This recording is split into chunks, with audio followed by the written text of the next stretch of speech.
kaibigan, pag-aaralan natin ngayon sa part 4 ng ating chess opening surprise sa Sicilian, ang Mora Gambit Siberian Trap.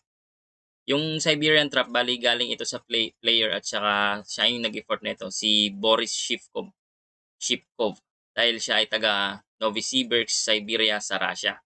So ipinangalan yung Siberian Trap sa lugar din lang nila sa Siberia, Russia. Okay?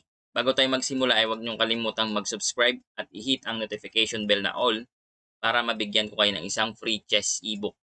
Bali, pinakita ko na yung mga ebooks na pwede niyong makuha kanina. So, let's start the begin. Yan.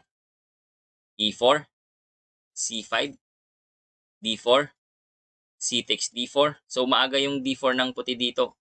Sa second move pa lang, nag-D4 na siya agad. Usually kasi meron pang knight F3 tapos mag-D4 na siya. Tapos nag-C3. So, ito na yung Mora Gambit. So, nagpakain na siya ng isa. Tapos, papakain pa ng pangalawa. Nag-C3, D takes C3. Pero dito, nag-knight takes C3 na. So, nag-sacrifice ng isang pawn yung puti dyan para makauna sa development. Tsaka, sa tingin ko, para magkaroon na rin ng open lines para gagamitin yan sa pag-atake niya later on. Dito yung open lines eh. Yan. Mga yan. So, sa C at saka D na file. Tapos dito, tumira yung itim ng knight C6. So bale itong Siberian Trap na to, sample game natin yung laban ni Dusan Jeremic versus Nikola Nesterovic noong 2006 sa may Poskovic Memorial sa Belgrade. Yan. So tumira yung puti dito ng knight F3, nag E6, nag Bishop C4, nag Queen C7, nag Queen E2, nag Knight F6, at dito, nag-castle yung puti dito. Yan. So dito, magsisimula yung Siberian Trap. Ang good move dito ng black ay nag Knight G4. So anong plano nito? Ang plano kasi ng Knight G4 na move ng black dyan ay para tuksohin yung puti dito or sabihin natin i-provoke na tumira ng H3.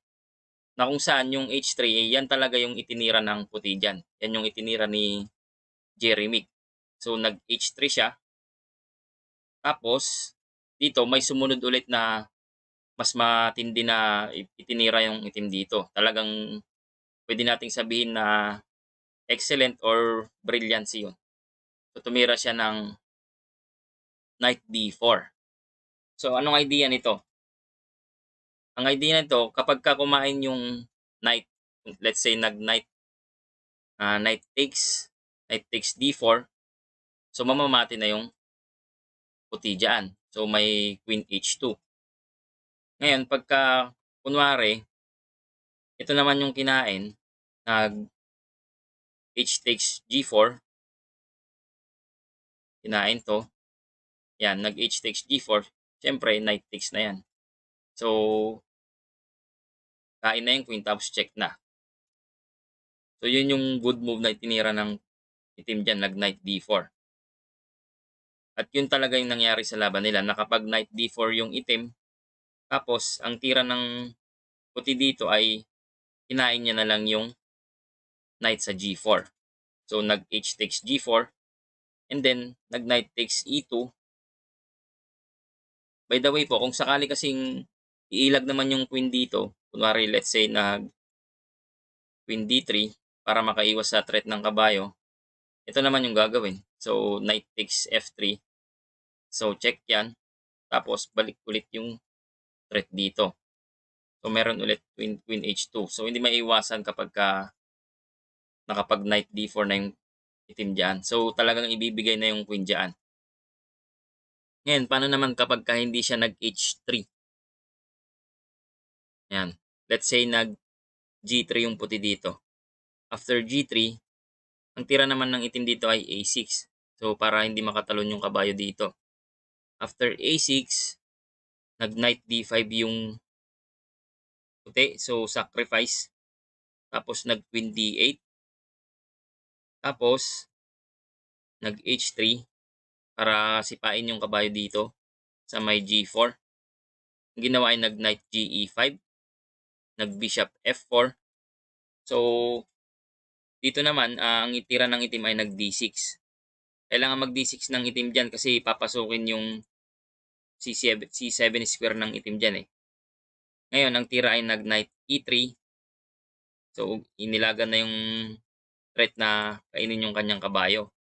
Tapos, nag-knight takes F3, nag-queen takes F3. At dito naman, may good move na G5. So, na-corner na yung bishop dyan. So, hindi din pala maganda yung G3 na move ng white kung sakaling nag-G3. Yan yung laro ni Atarji versus Todorovic naman noong 2004. So, tignan natin kapag hindi nag-queen D8 yung black. Yan. So, nag-queen D8 siya dyan. Let's say nag-E takes D5 siya. So, dito G3 pa din yung move G3, A6, knight D5, and then E takes D5. So, E takes D5, knight C, E5, knight takes, and then F4. Queen takes C4, tapos queen takes E5, king D8, and then bishop E3. So, dito pala, kapag kakinain yung knight sa D5, doon magkakaroon ng attacking chances yung puti dyan. Ito, so kinain. Yan. So, dyan magkakaroon ng attacking chances yung puti. Ngayon, kung hindi naman siya nag-G3, let's say nag-rook D1. Yan. Para walang knight D4 mamaya sana dito. So, nag-rook D1 pero ang move kasi dito ay merong bishop C5. Ito naman yung pupuntiryahin sa may F2. So, let's say nag-bishop E3. Yan na yung talagang pwersadong move dyan eh. So, awkward na yung position ng puti dito. Knight takes, F takes, and then A6, rook AC1, castles, bishop B3, bishop A7, knight D4, and then queen E5. So, bali ito, nag-queen E5 para pumunta naman dyan. So, magta-transfer ng atake sa king side naman. So, yun yung hindi kagandahan pag rook D1. Yan, nag-rook D1. And pagka nag-bishop B3 naman, pareho lang din yan sa may H3. Tatalon pa din yung kabayo dyan. Okay. So, balik tayo, nag-H takes G4. Tapos, nag-knight takes E2, check. So, bishop takes E2, and then nag-A6 para walang talon yung kabayo dito. Tapos, so dito pa lang, pwede na nating sabihin na winning na yung itim dito. Pero, tuloy lang natin yung laban nila. So, umabot pa sila sa 29 moves. Tapos dito, nag-E5, nag-D5, nag-bishop F4. Sinuportahan lang yung kanyang pawn dyan. Nag-bishop D7, so nag-develop lang yung itim dyan. Nag-rook AC1, nag-queen B6. So umilag na agad yung itim para kasi baka mamaya kasi madali pa yung kanyang queen dyan. Nag-bishop E3, nag-queen takes B2. So dito, napapansin ko lang hinuhuli ng puti yung black queen.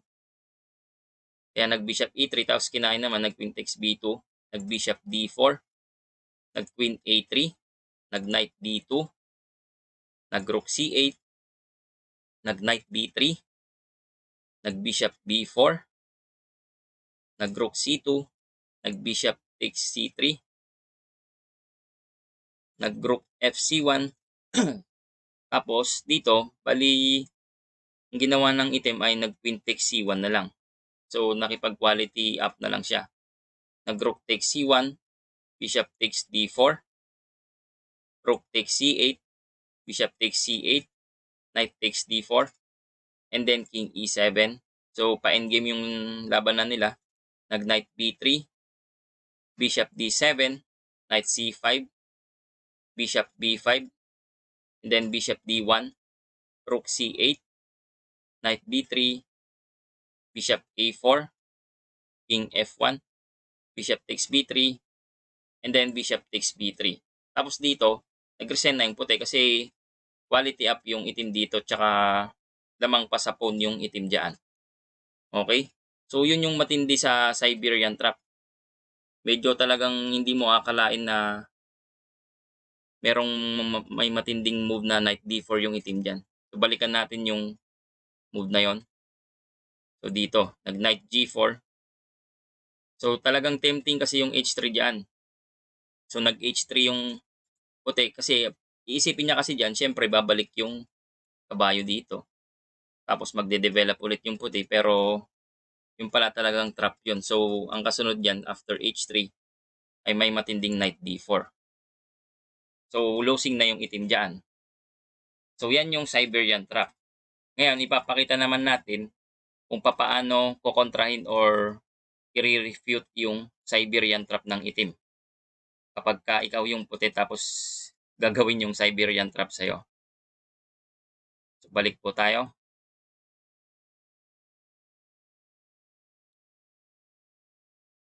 So e4, c5, d4, c takes d4, c3, d takes c3, knight takes c3, knight c6, knight f3, e6, bishop c4, queen c7, queen e2. Tapos dito, nag-knight f6.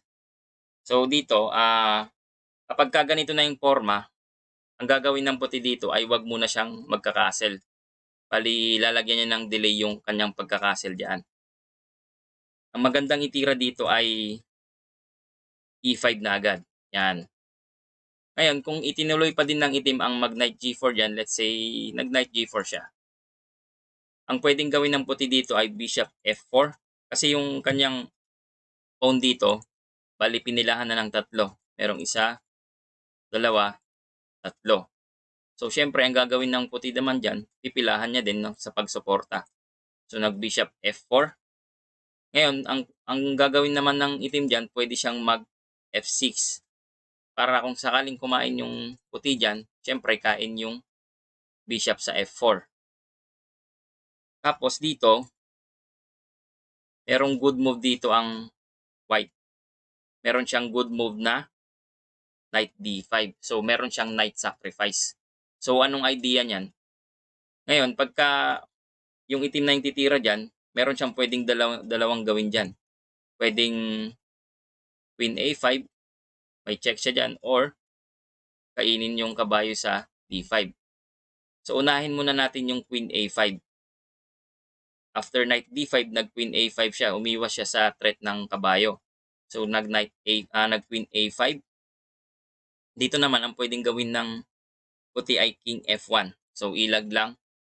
Huwag mo lang tatakpan kasi kung sakaling nagkabukasan dito mamaya, yan, meron ka pa ring control dito sa apps. May control ka pa rin sa diagonal na yan. Okay? So, king f1. Tapos, kung sakaling kinain na ng itim yung kabayo sa d5, nag-e takes d5. Ang gagawin naman ng puti dito ay e takes f6. So, ipapakita natin yung mali na tira ng itim dito. Kasi ang tamang tira dyan, pagka after e takes f6, tatakip lang ng dark square bishop. Pero let's say nag-king move kasi yung black dyan. So, example natin na nag-king move. So, nag-king move siya, let's say, king f7. Oh, so, after king f7, meron lang knight g5. So, check ulit. Tapos, ngayon, kung sakaling kakainin, king takes f6, meron lang queen takes g4. Tapos, ka-counter yung itim dyan. Let's say, nag d6 para may threat siya sa queen ng puti. Ang gagawin mo naman dyan ay mayroong knight takes h7, rook takes, bishop g5, check. Tapos, kung sakaling nag-king f7, meron lang queen f3. So, check yan. Tapos, kung sakaling nag-king e8, meron lang rook e1. So, nag-rook e1 tapos bishop e7 and then bishop takes d5. So, may threat siya dito sa may f7 squared or pwede niyang kainin to. Yan. So, yan yung mangyayari kapag ka tinirahan ka ng or magbabalak na mag-Siberian trap yung kalaban mo, so unahan mo na ng E5. So let's say, tignan natin yung move na e takes D5 naman.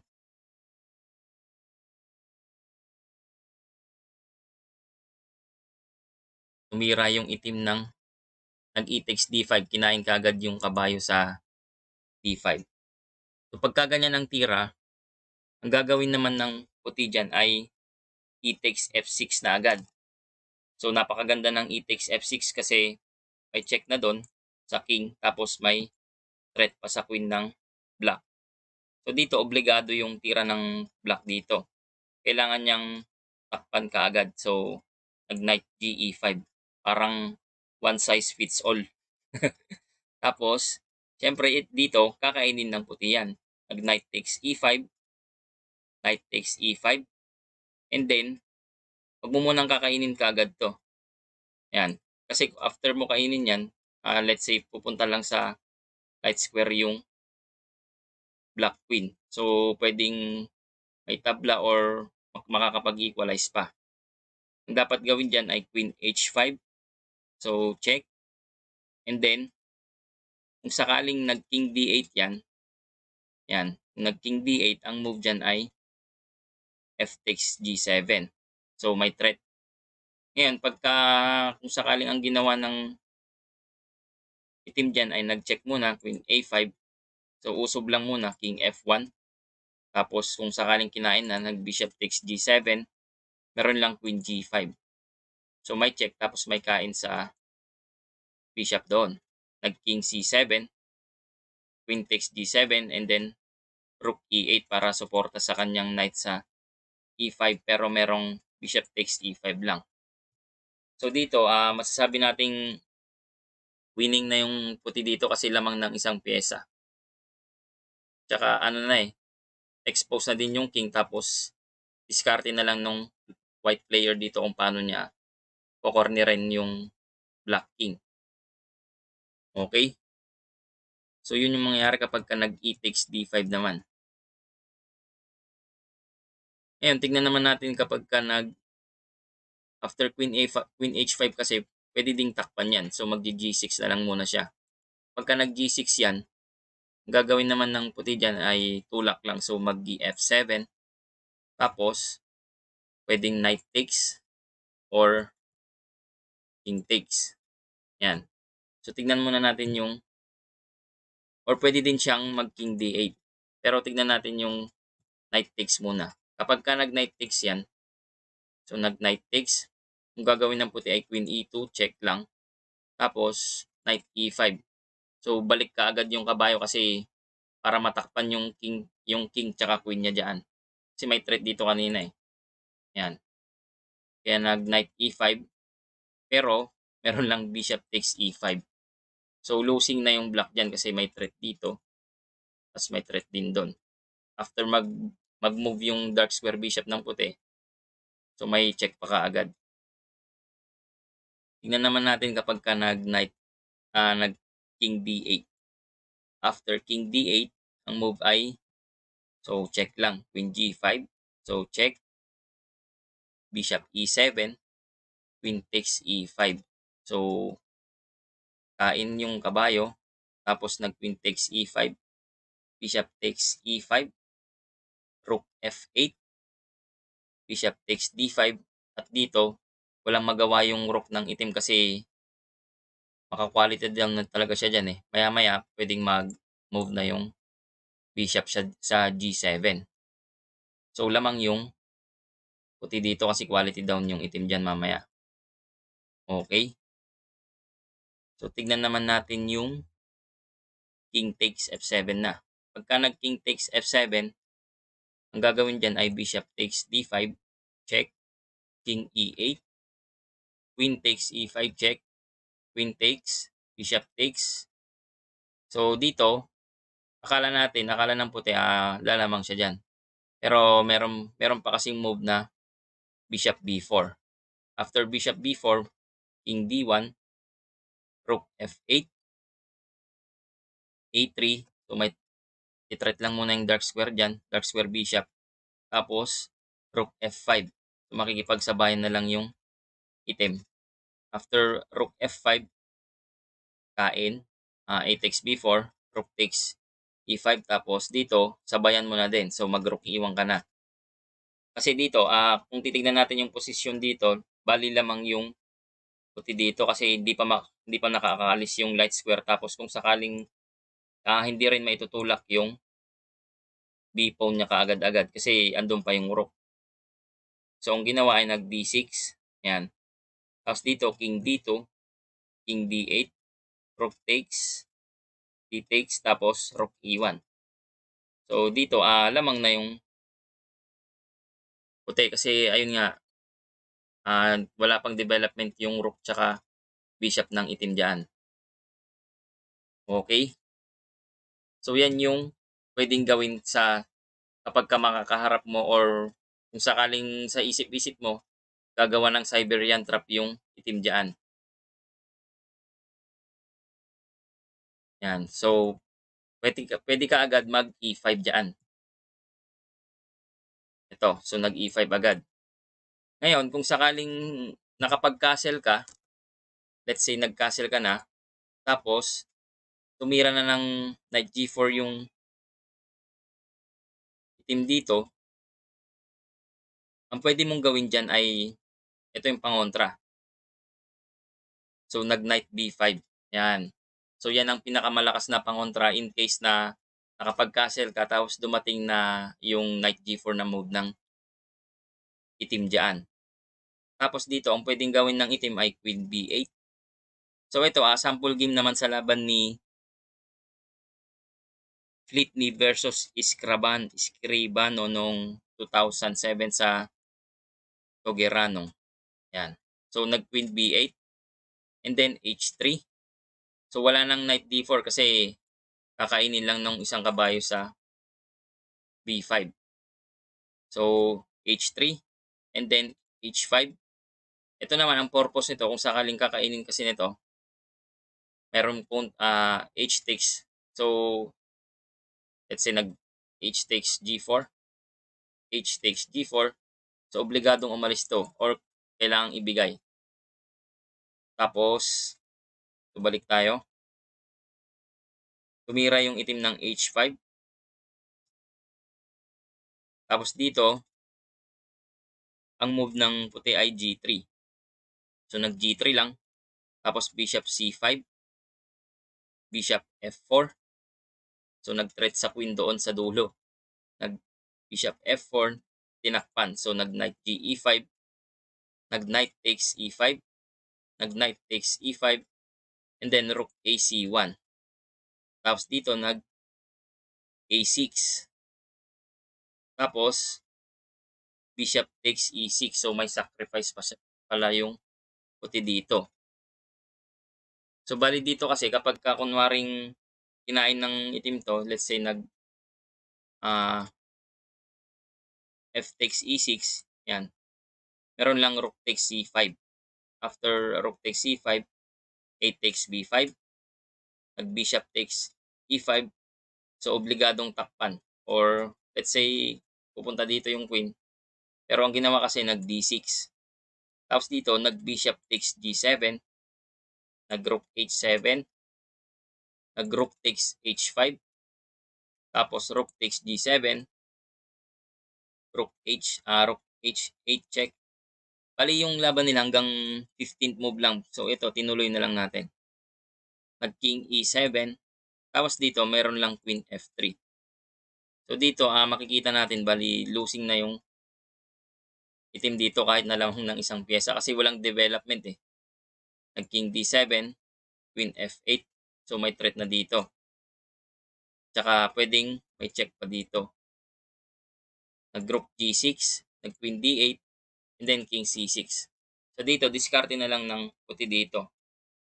Meron pa kasing move na rook C1 check tapos saan siya po or mating na pala yon kung sakaling makapag-check na siya dito. Okay? So yan po yung Mora Gambit Siberian Trap. So pinakita natin kung paano ang panalo ng itim dito at saka paano din kokontrahin ng puti yung Siberian Trap. So sana may natutunan po kayo ulit sa ating opening surprise sa Sicilian defense. Maraming salamat po.